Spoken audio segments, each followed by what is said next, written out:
I stand in Mom's kitchen, watching her fuss with the tea kettle.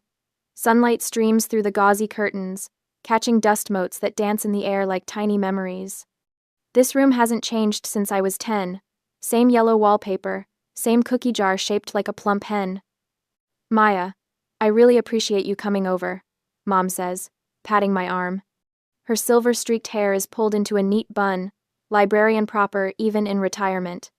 I just can't figure out this banking app. Everything used to be so simple with paper statements. No problem. I smile, the dutiful daughter as always. 31 years old, and still playing tech support. Where's your phone? On the table. Let me grab us some water. She bustles into the kitchen, and I reach for her phone, a new model I convinced her to upgrade to last Christmas. The screen lights up with a notification. Group chat. Torah's inner circle. Julianne. Ugh, she's complaining about Harper's business plan again. My heart stops, then hammers against my ribs like it wants to escape. The message is so specific, so cruel, and the chat name Torah's inner circle implies there's an outer circle, me. My hand moves on its own, tapping the notification. The chat opens. Harper. She thinks everyone lives in an Excel file like her. Good thing Mom didn't invite her last Sunday. Sunday. The day Mom said she wasn't feeling well when I offered to bring over soup. The day I spent alone in my apartment catching up on client files. My eyes drift upward to earlier messages. Elaine? Mom? Confirmed. Grandma Madeline's $90,000 fund will be released on Friday. Julianne. Perfect. I'll use my $45,000 for the kids' UNC college fund. Already told my husband. Harper. Thank you, Mom. $45,000 will be enough for my studio. Elaine, Mom. Remember, we agreed not to tell Maya. She doesn't need it, and will just complicate things. This is for the best. My lungs forget how to work. $90,000. Split 2 ways, not 3. Grandma Madeline died 4 months ago. Her favorite wooden spoon still hangs in this kitchen. She taught me to bake snickerdoodles on that counter right there, her soft hands guiding mine. You're so careful, Maya. So precise. That's a gift. I hear Mom's footsteps returning and quickly set the phone down exactly as I found it. My face settles into a mask, the one I've perfected through years of family dinners where Julianne bragged about her perfect children, Harper complained about her latest artistic crisis, and I sat quietly, keeping track of who needed tax help. Here we go, Mom says, setting down 2 glasses of ice water. Now show me how to use this thing. For the next 20 minutes, I walk her through the banking app setup, my voice steady and professional. My hands don't shake, my eyes don't water. I am the perfect accountant, the reliable daughter, helping her mother manage her finances while pretending I don't know she's stealing my inheritance. You're such a lifesaver. Mom says when we finish, what would we do without you?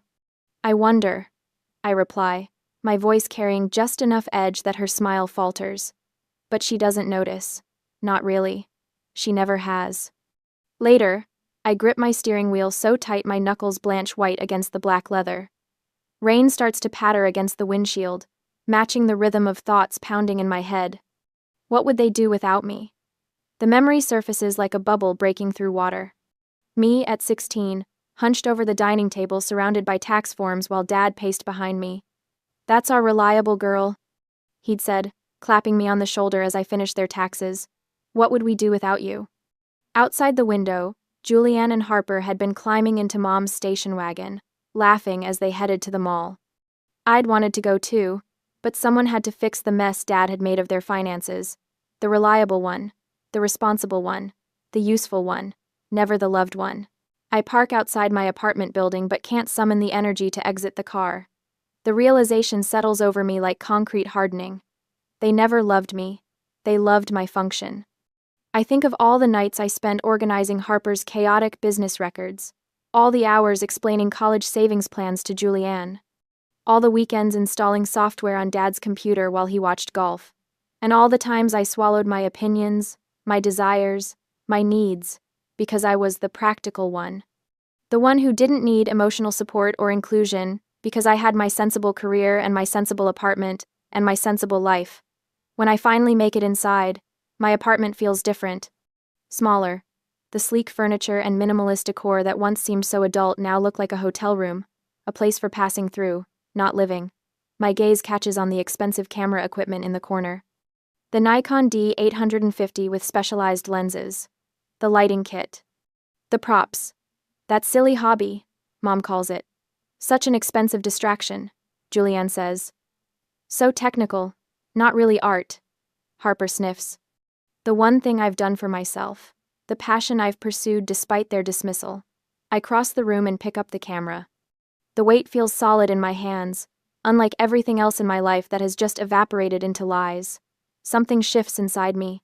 The hurt is still there, throbbing like a fresh bruise. But something else rises alongside it. Something cold and clear and terrifying in its clarity. I've spent my entire life being useful to people who see me as nothing but a resource, a tool, a function. No more. I set the camera down gently, then open my laptop. My fingers hover over the keyboard.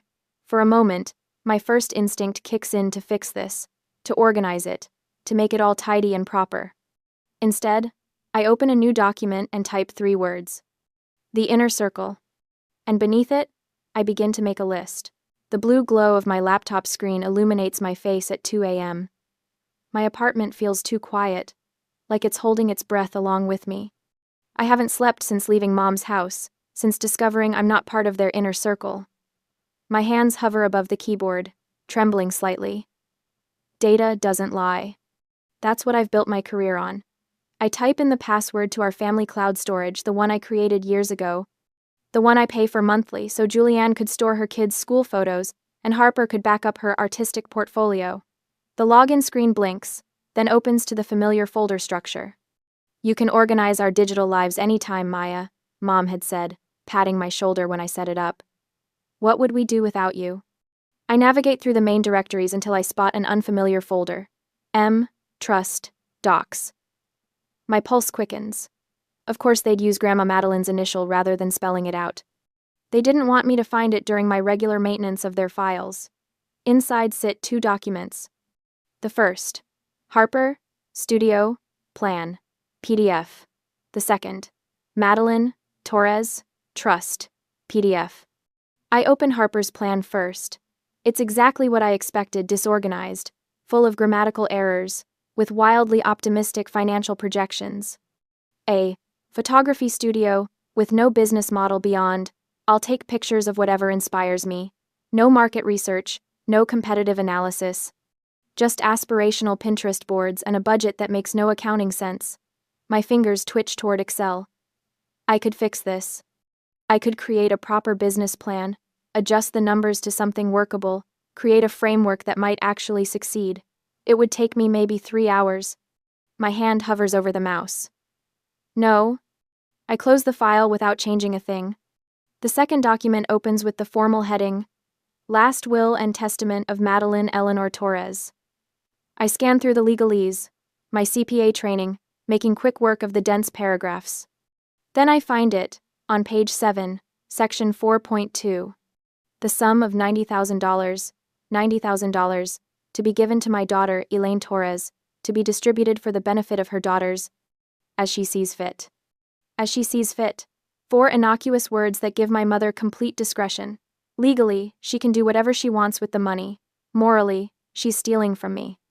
The loophole is perfect, designed for flexibility, weaponized for exclusion. My stomach lurches. I rush to the bathroom, certain I'm going to be sick, but nothing comes up. Just dry heaves and the taste of betrayal. Back at my desk, I stare at the documents, the reality sinking deeper with each passing minute.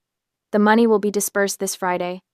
In 4 days, my sisters will each have $45,000, and I'll have nothing.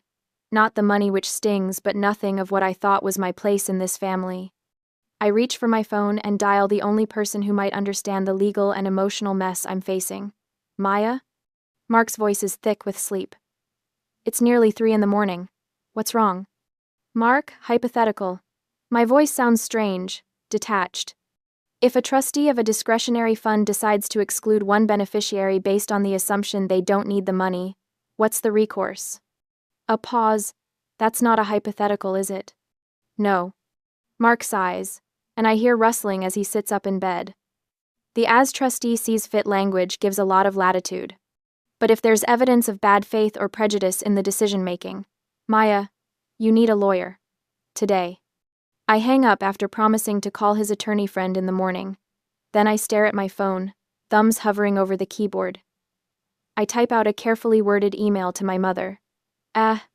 Mom, for my personal financial planning, could you please send me a copy of Grandma Madeline's trust documents? Thanks. Professional, calm, reasonable. Her response comes back within minutes, despite the hour. Oh, honey, it's all very complicated. Let's not worry about boring paperwork. Let's discuss it at Sunday dinner. Have you ever felt that sinking feeling? When you ask a simple question, and the answer tells you everything you need to know? Maya knew, let's discuss it, meant let's find a way to handle you. Sunday, 2 days after the Friday disbursement. By then, the money will be gone, divided, spent, hidden away from me. I look at the email again. The way she calls the legal document, boring paperwork, the dismissive tone, the stall tactic, my phone buzzes. A text from Julianne. Maya, why are you bothering Mom about legal stuff at this hour? Is everything okay? You know how she gets confused by all that financial jargon. It's starting already. The coordinated defense, the gaslighting, making me feel unstable for asking a simple, direct question. I don't respond. Instead, I take screenshots of everything: the hidden folder, the trust document, the emails, the texts, and save them to a new folder on my personal drive labeled Evidence. For the first time in my life, I'm seeing the pattern clearly. The roles we've all played. Julianne, the golden child who deserves everything. Harper, the baby who needs protecting. Mom, the weak-willed enabler who hides behind what's best for everyone. And me, the reliable function. Not a daughter, but a tool. I think of all the tax returns I've prepared, all the technical problems I've solved, all the financial advice I've given freely, lovingly, believing it was my contribution to our family bond. What a fool I've been. The Monday morning light creeps through my blinds. I haven't slept, but my mind has never been clearer. I pick up my camera, the one hobby they've all dismissed as too expensive and not really art like Harper's work. Through the viewfinder, I see my apartment differently. Not as a temporary space until I find something real, as Mom always suggests, but as mine. The first step toward a life that belongs to me alone. I set the camera down and make a call to the attorney Mark recommended. This is Maya Torres, I say when the receptionist answers. I need to discuss a trust dispute. My voice doesn't waver. For the first time, I'm not fixing someone else's problem. I'm solving my own. Later that morning, my phone lights up with Julianne's name. I stare at it, counting 3 full rings before answering. A small act of rebellion. Hello? I keep my voice neutral. Maya, thank God. Julianne's voice drips with manufactured concern. Mom's really upset. You're making her feel grilled. What's this about the trust? You know you're always so intense about money. We're just worried about you. A familiar heat rises in my chest, the burn of being misunderstood, misrepresented, manipulated. Classic Julianne, twisting reality until I question my own perceptions. Gaslighting, wrapped in sisterly concern. The old Maya would have apologized.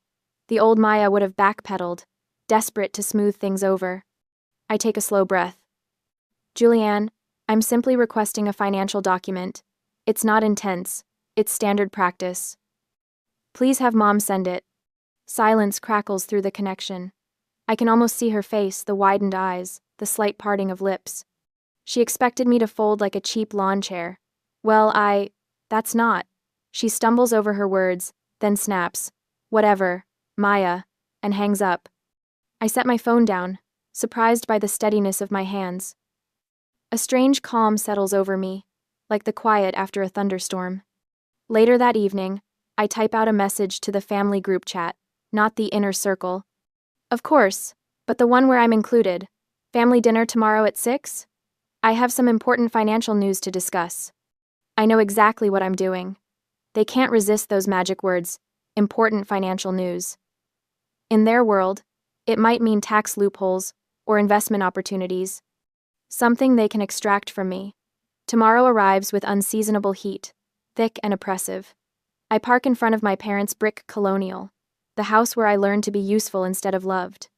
I straighten my blouse, grab my leather portfolio, and walk to the door like I'm heading into a board meeting. Inside, the air conditioning blasts against my skin. The dining room table gleams under Mom's good china. Dad fusses with a bottle of wine while Mom arranges a centerpiece of late-season dahlias. Harper slouches in a chair, scrolling through her phone. Julianne arranges her napkin in her lap, her posture perfect. Maya, Dad booms, as if volume can substitute for warmth. Come in, come in. Wine? No, thank you. I slide into my usual chair, the one with the wobbly leg that no one else wants. Mom sets a platter of roast chicken on the table. So what's this financial news? Did you get a promotion? Dinner progresses with painful small talk. Dad rambles about his golf game. Julianne brags about her oldest son's soccer tournament. Harper mentions a gallery showing interest in her work. I pick at my food, letting the tension build until I can't stand it anymore. I set my fork down with a soft clink against bone china. I know about the inner circle. The silence is absolute. Even the house seems to hold its breath. And I know what you're all planning to do with Grandma Madeline's $90,000. Mom's hand flutters to her throat. Dad's jaw tightens. Harper stares at her plate, but Julianne recovers first, her voice controlled, reasonable. Look, Maya, you're successful. You have a great career. She leans forward, her diamond tennis bracelet catching the light. Do you know how expensive tuition at UNC is? My kids need to go to college. Harper needs a start. This is about real need. Don't be so selfish. The word selfish lands like a slap. How many times have I stayed up late fixing their tax returns? How many weekends have I sacrificed installing software on Dad's computer? How many hours have I spent organizing Harper's chaotic business records? Mom twists her napkin, the linen wrinkling between her fingers. We didn't want to make it awkward for you. Legally, I'm the trustee anyway. Dad pushes back in his chair, the legs scraping against hardwood. Don't be disrespectful, Maya. It was a family decision. A family decision. The three words echo in my head, revealing the truth with perfect clarity. A family decision made without the family member who spends her life making their lives easier. I look at them, one by one. Mom, with her pinched expression. Dad, red-faced and defensive. Julianne, self-righteous. Harper, uncomfortable but silent. A family decision. I repeat softly. So that's it. I stand up. I don't yell. I don't cry. The calmness that settles over me is strange and powerful. Thank you for the clarification. Maya, don't be dramatic. Julianne starts, but I'm already walking away. I turn at the doorway, looking back at the tableau they make, frozen in their seats, silverware suspended, faces caught between anger and uncertainty. Enjoy your dinner. The front door closes behind me with a quiet click that feels more final than a slam. In my car, I sit with both hands on the wheel, but don't start the engine. The spring evening wraps around me, fireflies beginning to pulse in the gathering dusk. Through the dining room window, I can see them resuming their meal, heads bent together in urgent conversation. For the first time, I see them not as my family but as strangers, connected to me by accident of birth. People who would take what is mine because they've decided I don't need it. I drive home, my mind crystallizing around a new purpose. At my apartment, I open my laptop and create a new document. I type every word they said tonight, recording the conversation verbatim while it's fresh in my memory. I date it, title it, Dinner, Confrontation, Memo, PDF, and save it. Then I email the memo, the trust documents I found, and my discovery notes to the probate lawyer Mark recommended. His response comes an hour later. They have the legal high ground on the discretionary clause, but this memo shows clear collusion and bad faith. What do you want, Miss Torres? I glance at my camera equipment sitting in the corner, the one passion they've dismissed as a silly hobby, an expensive distraction, not really art. What do I want? My fingers hover over the keyboard, then type with perfect clarity. I want my share. And then, I want to be free. My lawyer's settlement and release agreement sits on my laptop screen, stark and professional. None of the emotion that's been choking me for days appears in this document. Just clear, concise, legal language stating what I deserve. My 1/3 share of Grandma Madeline's money, $30,000 in exchange for releasing my mother from any further claims. This is straightforward, my lawyer had said during our call. No judge would view this as unreasonable. It's literally asking for your fair share, nothing more. I stare at the send button for a full minute before clicking it. The email wings its way to my mother, with Julianne and my lawyer copied. Then I close my laptop and wait. Hours pass, no response. I check my phone obsessively, watch the clock tick past dinner time, and still nothing. By 10 p.m., I've convinced myself they're consulting their own lawyer, drafting a careful response. My sleep that night comes in broken fragments.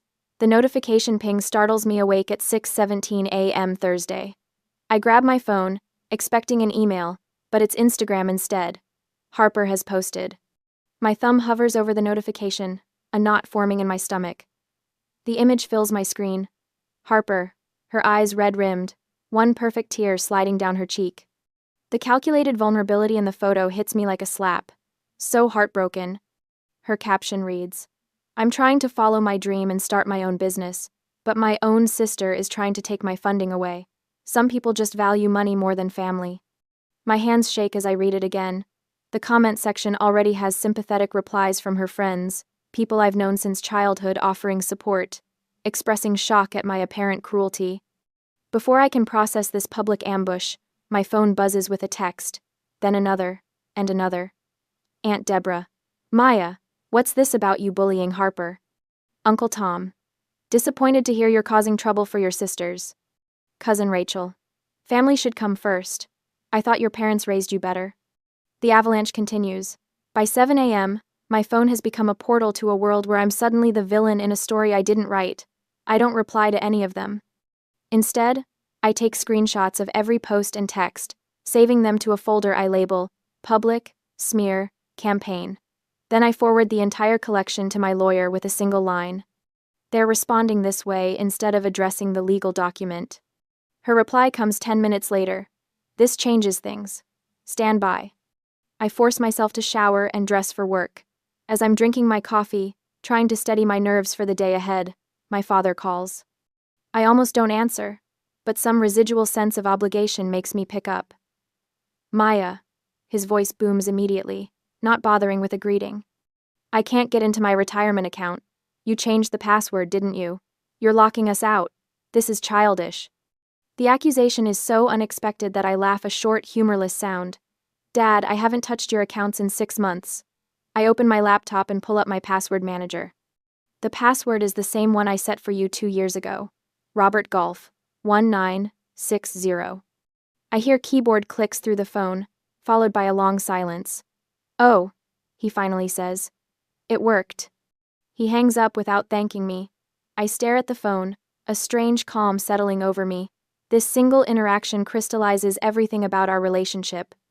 Even as they paint me as the enemy, they still expect my help.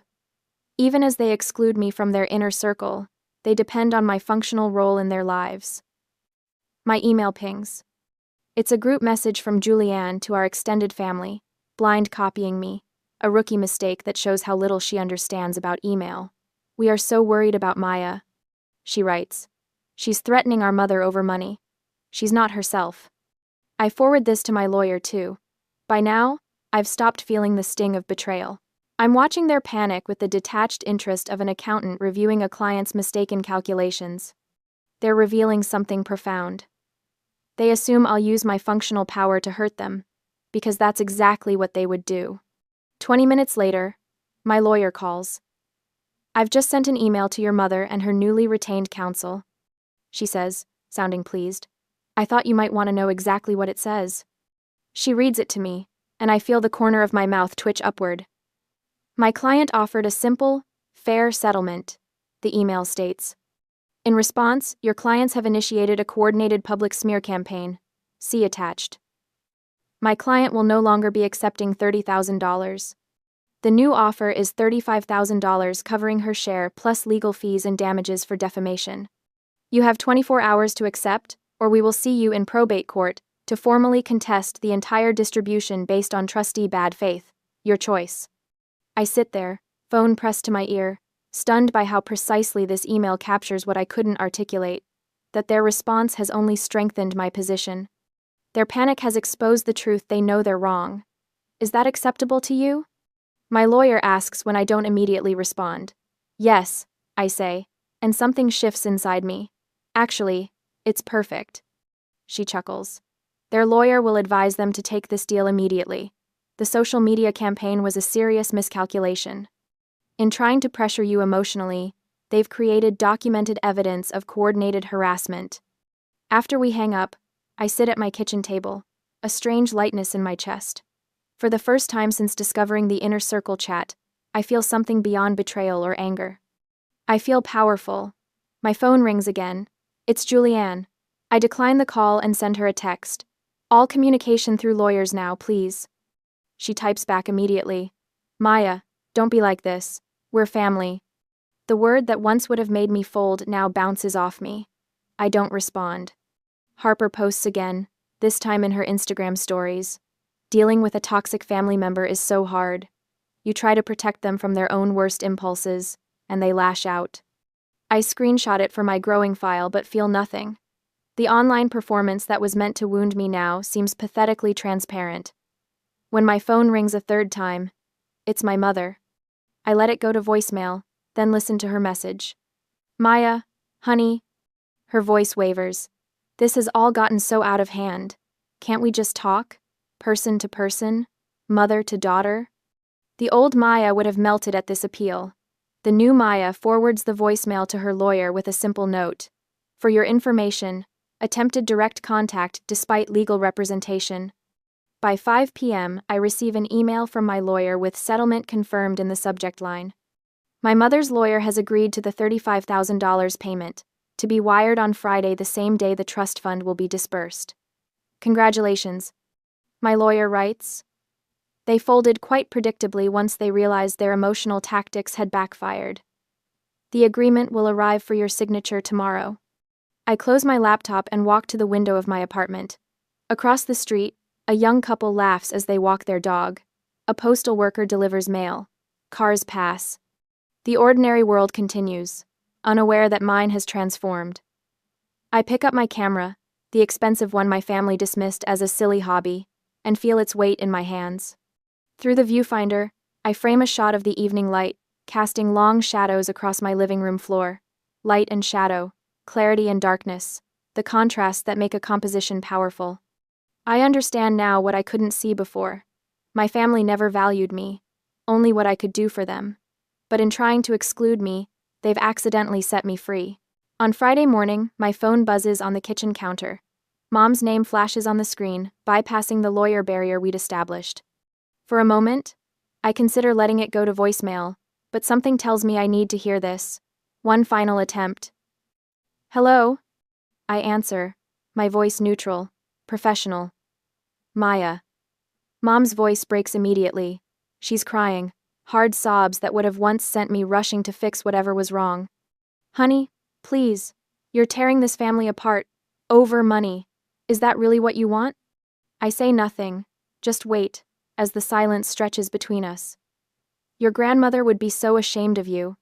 She continues, her voice steadying with practiced manipulation. Madeline always taught us that family comes first, always. And here you are with lawyers and demands and threats. I watch a cardinal land on my windowsill, bright red against the pale morning light. Grandma Madeline had loved cardinals. Called them little messengers. Strange timing. Just let it go, Maya.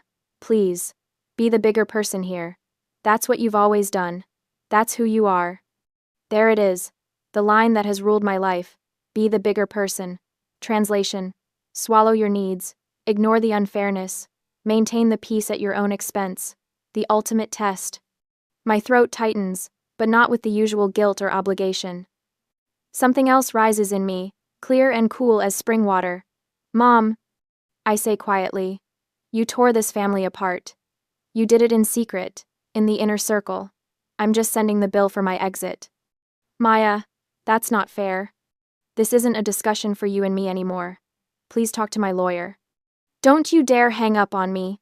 Her voice rises, the sweetness vanishing. After everything we've done for you. I press the red button. End call. My hands should be shaking. My heart should be racing. I've never hung up on my mother in 31 years. Instead, I feel nothing but peace. Like setting down a heavy suitcase I've been carrying for decades. The cardinal flies away. I return to my coffee, take a sip. It's gone cold, but I drink it anyway.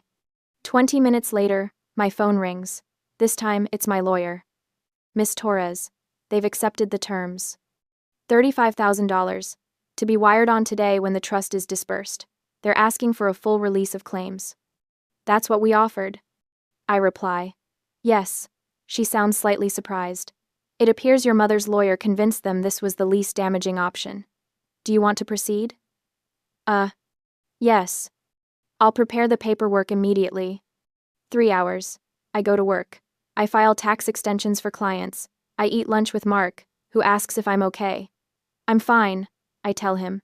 And for once, it's not a lie. That afternoon, my phone chimes with a banking alert. I checked the notification. Deposit?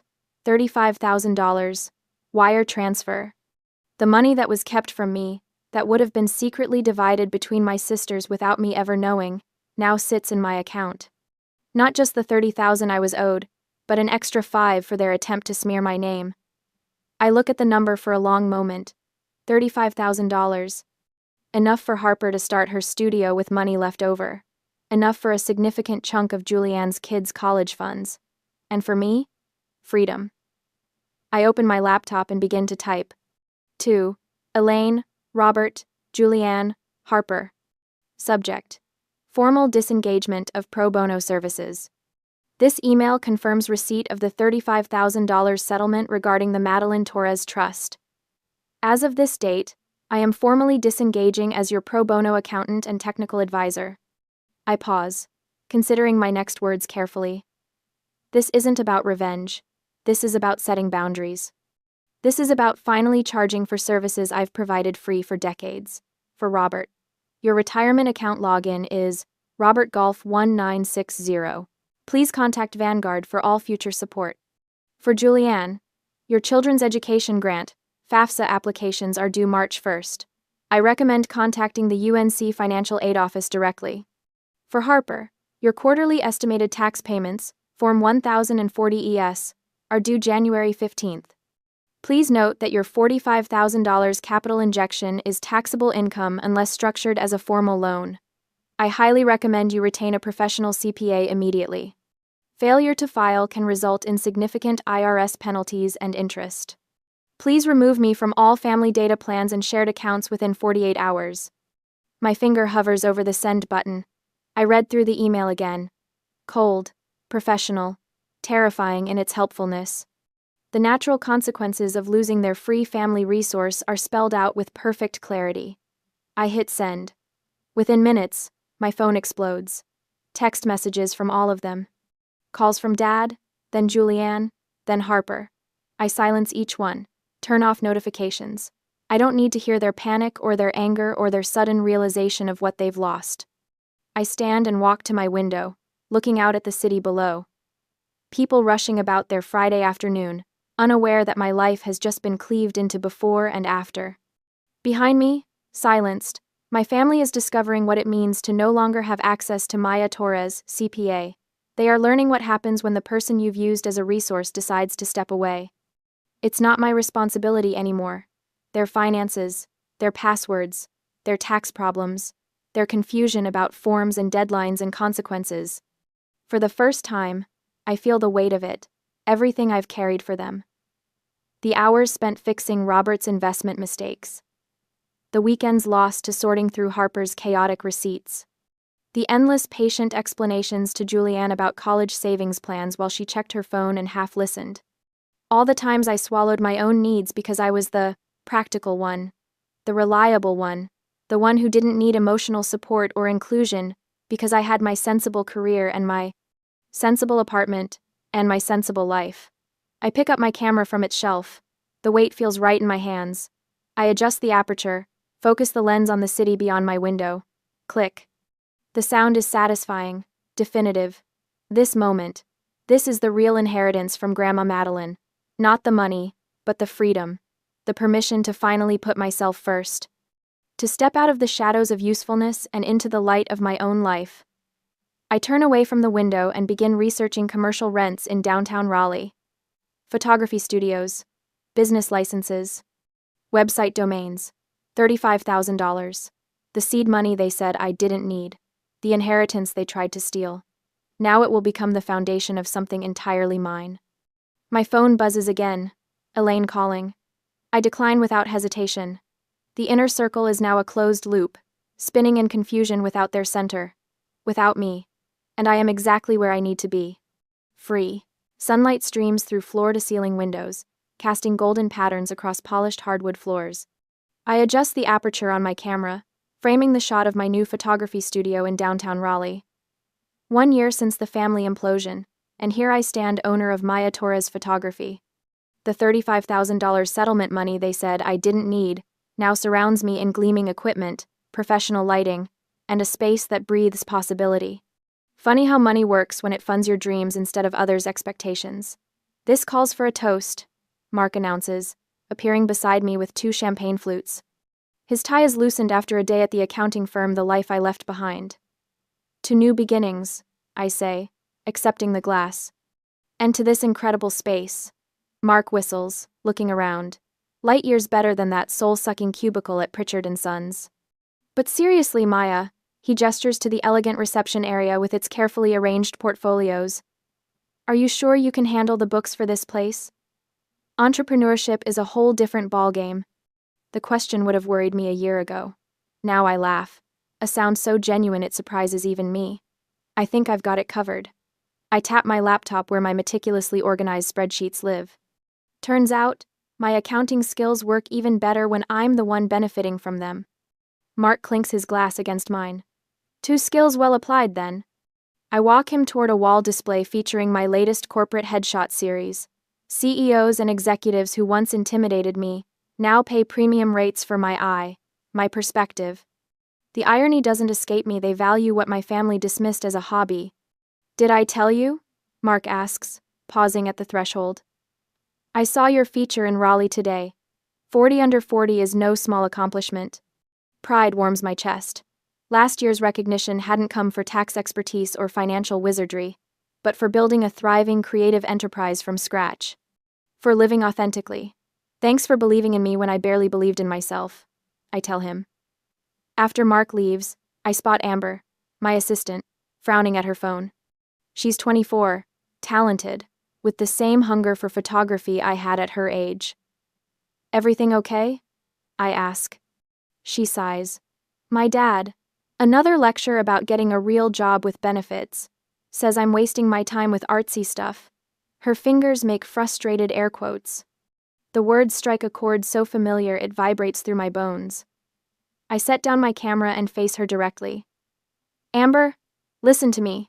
Your value isn't based on what you do for them. It's based on who you are. I gesture to her portfolio on the desk, images that capture emotion and light with rare intuition. Go build your life. You have my full support. Her eyes widen slightly, absorbing words I wish someone had told me a decade earlier. Later that evening, in my apartment, I edit client photos while jazz plays softly. My phone buzzes with a text.